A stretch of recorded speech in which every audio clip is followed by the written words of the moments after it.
All the problems, when I say all, I mean all. ప్రతి సమస్యకి కారణం ఏంటంటే ప్రతి సమస్య.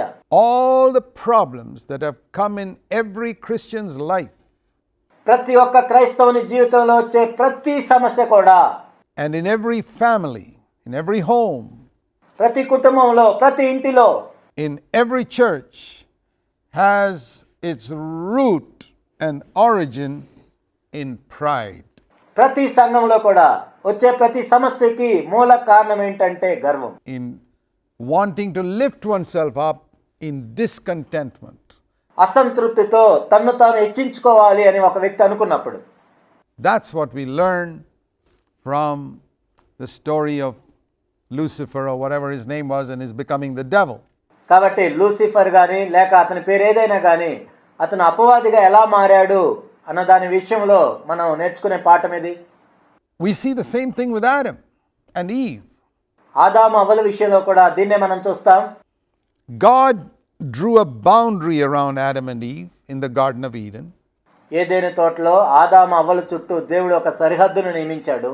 And said, every tree here you can eat of. ప్రతి వృక్ష ఫలాన్ని మీరు తినొచ్చు Except one. ఒక్క వృక్ష ఫలము తప్ప.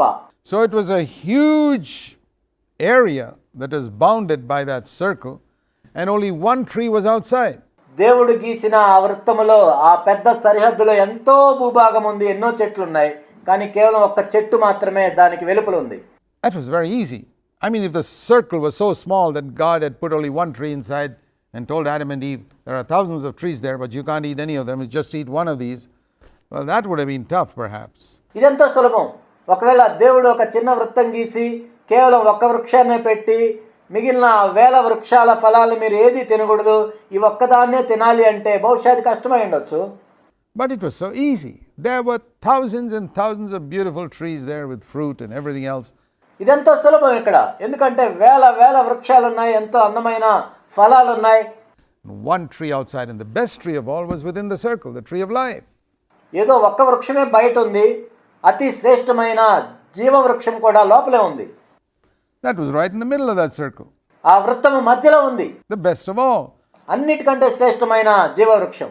And the tree of knowledge of good and evil was outside the circle. ఆ వృత్తానికి వెలుపల మంచి చెడ్డల తెలివినిచ్చే వృక్షం ఉంది. And Adam was discontent. He was not happy with the boundary God drew around him, Adam and Eve. కాబట్టి ఇక్కడ ఆదాము అవ్వలను మనం చూసినట్లయితే దేవుడు ఏదైతే సరిహద్దును నియమించాడో దాన్ని బట్టి వాళ్ళు అసంతృప్తిగా ఉన్నారు. And that is how sin came. పాపము ఆ విధంగా ప్రవేశించింది.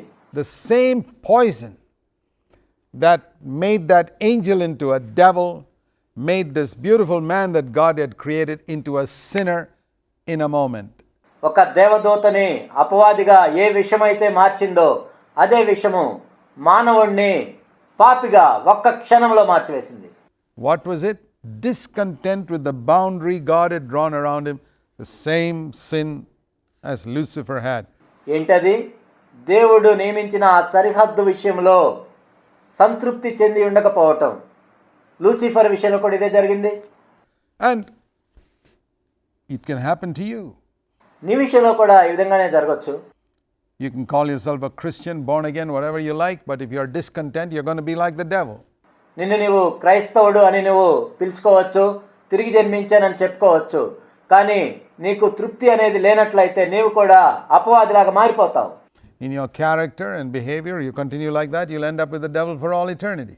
నీ ప్రవర్తనలో, నీ గుణలక్షణ విషయంలో నీవు ఆ విధంగా ఉన్నట్లయితే నిత్యత్వం వరకు నీవు అపవాదిగా మారిపోతావు. Whatever you call yourself.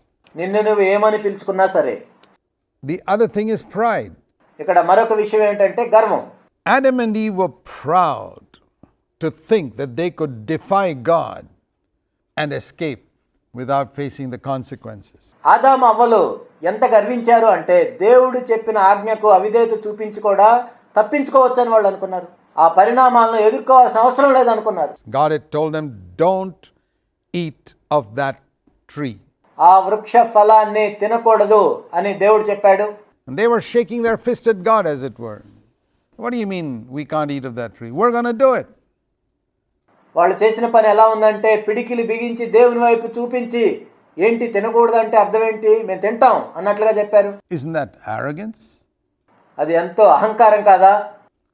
When a father tells his little son, don't do that, son, ఒక తండ్రి చిన్న బిడ్డతో ఈ పని చేయొద్దు అని చెప్పినప్పుడు and the son turns around and says, I'm going to do it. What is that? ఆ బిడ్డ ఎదురు తిరిగి నేను చేస్తాను అంటే ఏంటి దాని అర్థం? That's pride and arrogance. అది గర్వం, అహంకారం. That's exactly what Adam and Eve did. ఆదాము అవ్వలు కూడా ఖచ్చితంగా ఇలానే చేశారు. God told them, don't eat of that tree, and they said, who do you think you are? We're going to do it. దేవుడు ఆ వృక్ష ఫలాన్ని తినొద్దు అని చెప్పినప్పుడు వాళ్ళు ఏమనుకున్నారంటే, నువ్వెవరు మాకు చెప్పడానికి, మేము తింటాం. That pride, that poison was injected into them by the devil.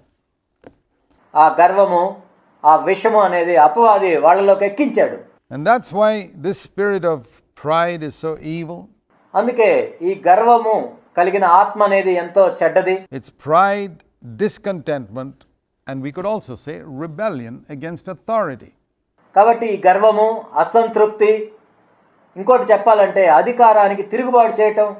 God was an authority over Lucifer. Lucifer తాను కలిగిన ఒకే ఒక్క అధికారము దేవుడు. The only authority over him. He rebelled against that authority. He said, I don't want any authority over me. ఆ అధికారం ఎడల తిరుగుబాటు చేసి నా మీద ఎటువంటి అధికారం ఉండటానికి వీల్లేదు అనుకున్నాడు. The same thing Adam and Eve did. You find the sin is absolutely the same because the poison that was injected into Adam and Eve was from the devil. ఆదాము అవ్వలు కూడా అలానే చేశారు. ఆదాము అవ్వలు చేసిన పాపం కూడా అలానే చేశారు. ఎందుకంటే ఆ విషాన్ని ఎక్కించింది అపవాది. So they rebelled against authority. కాబట్టి వాళ్ళు కూడా అధికారానికి తిరుగుబాటు చేశారు. The authority that God had over Adam and Eve, they rebelled against it and said, we're not going to listen to you. దేవుడు ఏదైతే ఆదాము అవ్వల మీద అధికారాన్ని కలిగి ఉన్నాడో వాళ్ళు ఆ అధికారానికి తిరుగుబాటు చేసి నీ మాట మేము వినం అన్నట్లుగా ప్రవర్తించారు.